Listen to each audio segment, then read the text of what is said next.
October 1962.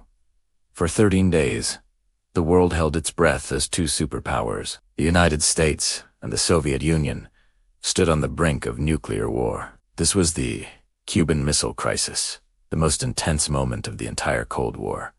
It was a high-stakes drama of secret communications, tense negotiations, and near-catastrophic miscalculations between the White House and the Kremlin.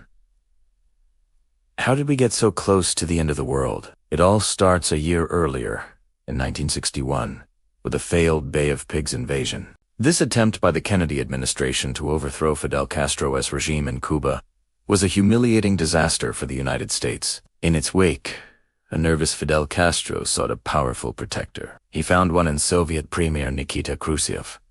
The two leaders forged a secret agreement to deter any future American aggression. Khrushchev would place Soviet nuclear missiles on Cuban soil, just 90 miles from the coast of Florida. Initially, the Soviets were cautious. They began shipping conventional weapons and surface-to-air anti-aircraft missiles to Cuba. President John F. Kennedy, while concerned, didn't raise a major alarm over these defensive weapons. However, he drew a firm line in the sand, publicly warning the Soviet Union that if they ever placed offensive, long-range missiles in Cuba, the gravest issues would arise.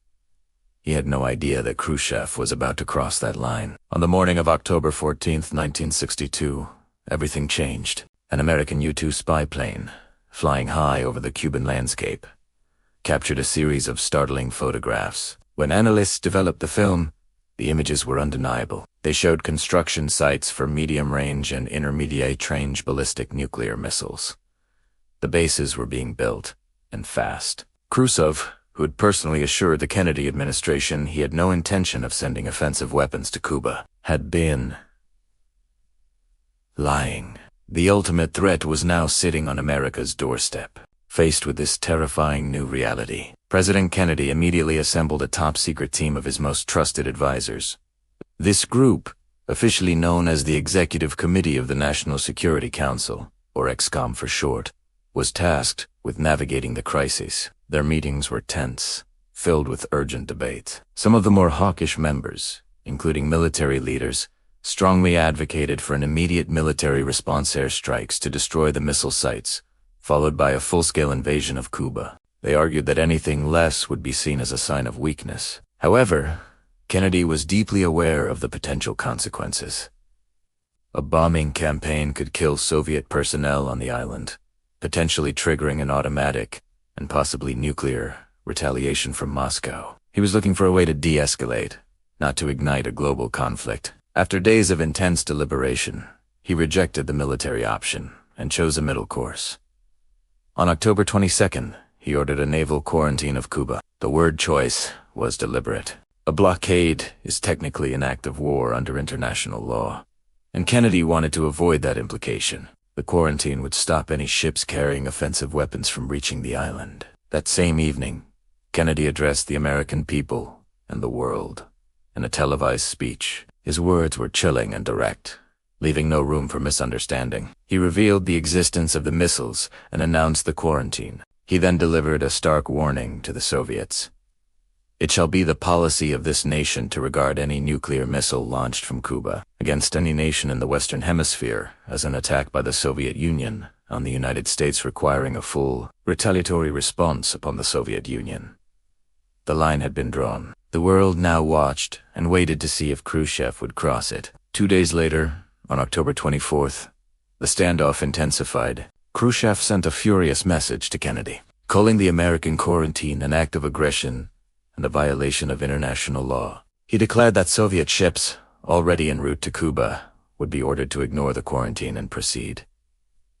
The world was now teetering on the edge. As Soviet ships steamed towards the American naval line, the U.S. military was placed on DEFCON 2, the highest level of alert short of all-out war. It was the only time in U.S. history this has ever happened. Then, a glimmer of hope. Some of the approaching Soviet ships stopped dead in the water, just short of the quarantine line. Others turned back. A few were stopped and searched by the U.S. Navy, but were found to be carrying no offensive weapons. It seemed Khrushchev was blinking. However, reconnaissance flights over Cuba delivered more bad news. The missile sites were still under construction and were nearing operational readiness. The clock was ticking, and a peaceful solution was nowhere in sight. On the evening of Friday, October 26th, a breakthrough seemed possible. A long, emotional, and somewhat rambling message arrived from Khrushchev. In it, he offered a deal. The Soviet Union would remove the missiles from Cuba if the United States publicly promised never to invade the island. The mood in the White House lifted. A resolution seemed within reach, but the relief was short-lived. The next morning, a second, much more formal and demanding message arrived from the Kremlin. This time, Khrushchev had added a new condition. The deal would now also require the United States to remove its Jupiter missiles from Turkey, which bordered the Soviet Union. This complicated matters immensely. Publicly trading away missiles that were protecting a NATO ally would look like a major concession and could fracture the alliance, to make a terrifying day even worse. News broke that an American U-2 spy plane had been shot down over Cuba by a Soviet surface-to-air missile, killing the pilot, Major Rudolf Anderson. The military brass was now demanding immediate retaliation. The pressure on Kennedy to launch an attack was immense. As Saturday, October 27th, known as Black Saturday, drew to a close, the world was closer to nuclear war than it had ever been. Kennedy's advisors prepared for an invasion of Cuba, likely to begin within days. Yet, in the final hours, a path to peace was cleverly forged. Kennedy and his team decided on a risky but brilliant diplomatic maneuver. They chose to completely ignore Khrushchev's second, more demanding message and respond only to the first one. Kennedy sent a public letter accepting the terms of the original offer. Missiles out of Cuba for a non-invasion pledge. But there was a secret back-channel component. The final, crucial piece of the puzzle. That night, the president's brother, Attorney General Robert Kennedy, met secretly with the Soviet ambassador, Anatoly Dobrynin. RFK relayed a crucial message. While there could be no public quid pro quo, the president had already been planning to remove the obsolete Jupiter missiles from Turkey anyway, and he would do so within 6 months. This part of the deal had to remain an absolute secret. If the Soviets leaked it, the deal was off. The gamble paid off. The next morning, on October 28th, Moscow radio broadcast a public statement from Khrushchev. He announced that the missile sites would be dismantled and the weapons would be returned to the Soviet Union.